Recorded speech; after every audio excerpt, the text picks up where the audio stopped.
setia dengan podcast Suka-Suka. Hari ini kita bakal ngobrol santai nih tentang film-film di Indonesia, dari yang bikin kita takut di rumah sendirian sampai bikin kita mewek seharian.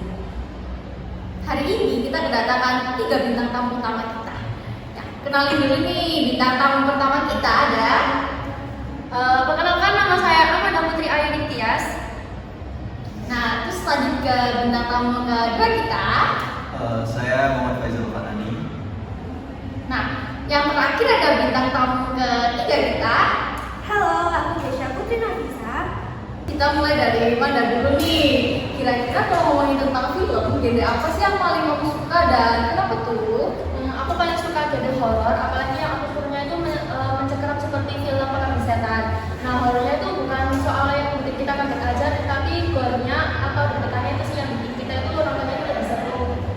Nah, aku mau tanya nih, di Pengabdi Setan itu kalau nggak salah aktor utamanya itu Tara Basro ya sebagai ini. Nah, kira-kira ada nggak sih adegannya Tara Basro yang berkesan gitu? Yang paling berkesan, Rini itu adalah anak kedua dari saudaranya, anak sulung dari keluarganya, dan dia itu rindu untuk adiknya setelah ibunya meninggal. Terus dia itu mencari tahu masalah kenapa ibunya itu bisa meninggal. Itu yang bikin paling berkesan. Apa sih adegan yang paling kamu inget dari film tersebut? Adegan yang paling aku ingat waktu ibunya setelah meninggal, waktu malam-malam itu ya sih, waktu loncengnya itu berbunyi itu sih yang bikin aku keinget. Itu bayang-bayang sekarang. Menurut kamu nih, film itu tuh layak nggak sih direkomendasiin dan kenapa? Film itu layak direkomendasiin sih menurutku, soalnya bukan soal jumpscare-nya sih, tapi tentang kayak suasananya itu sih yang bagus. Oh, ya menarik nih ya tentang genre horor dari Manda. Oke, selanjutnya kita lanjut ke Faizal nih. Menurut kamu, genre apa sih yang paling kamu suka dan kenapa tuh? Kalau genre yang paling aku suka itu genre komedi ya. Soalnya itu genre yang udah lama banget aku tonton dari kecil.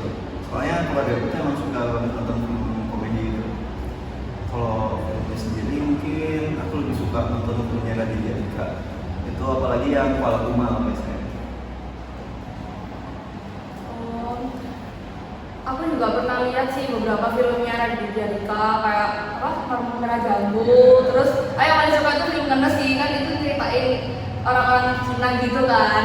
Nah, aku mau tanya nih, ada nggak sih adegannya Dika itu menurut kamu benar-benar menggambarkan ciri khas seorang Raditya Dika?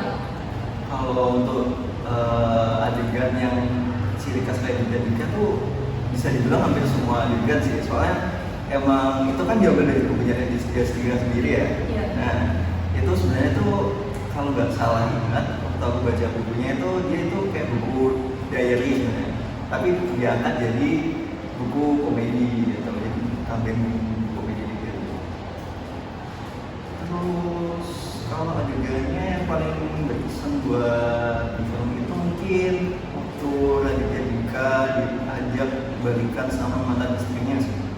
Terus waktu itu kan dijawab kalau semuanya tuh nggak bisa sama lagi kayak dulu, jadi mereka nggak bisa balik.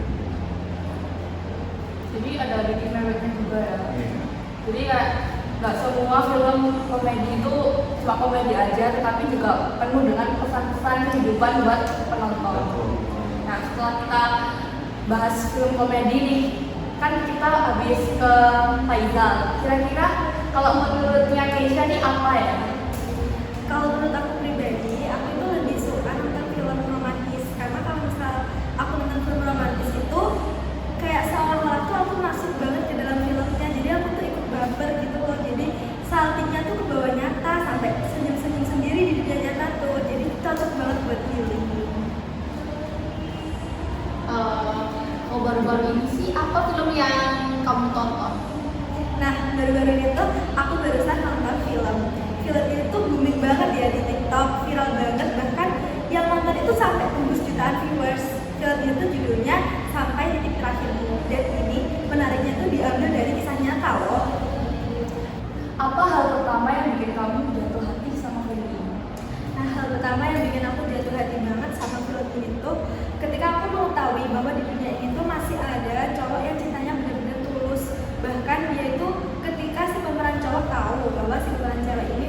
diagnosis sakit kanker dan nggak bisa ngasih si pasangannya itu keturunan lagi, si cowok ini tetap mau nemenin segala prosesnya, nemenin berobat dan segala hal, segala macam ujian dan cobaan yang mereka lalui.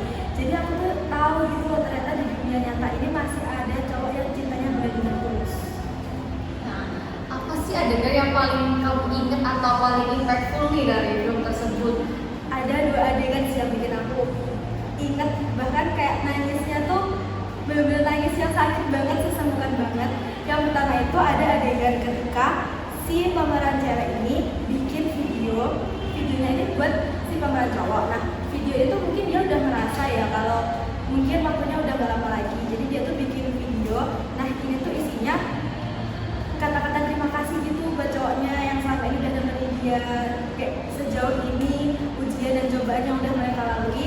Itu tuh dibikin video terima kasih udah menemani sejauh ini. Terus ada adegan keduanya itu ketika mereka habis nikah. Nah, mereka habis nikah kan, aku tuh gak expect banget tiba-tiba si pemeran cewek ini nanya ke semua orang yang ada di nikahannya itu, termasuk saudara-saudaranya sama keluarganya juga. Dia tuh nanya kayak apa yang mau disampaikan ke pemeran cewek ini, dan dia tuh mungkin udah ngerasa kali ya apa aja yang mau disampaikan ke dia sebelum si pemeran cewek ini benar-benar pergi buat selama-lamanya dari dunia ini. Sedih banget, bikin nangis. Aduh, bikin melo ya. Jadi, menurut kamu film ini layak gak sih direkomendasiin dan kenapa tuh? Layak banget, film ini layak banget direkomendasiin dan dia tuh cocok banget buat nonton sama pasangan kalian. Kayak bener-bener atmosfer sedihnya tuh kerasa banget dan itu bisa bikin undang pasangan kalian gak banget kan air mata.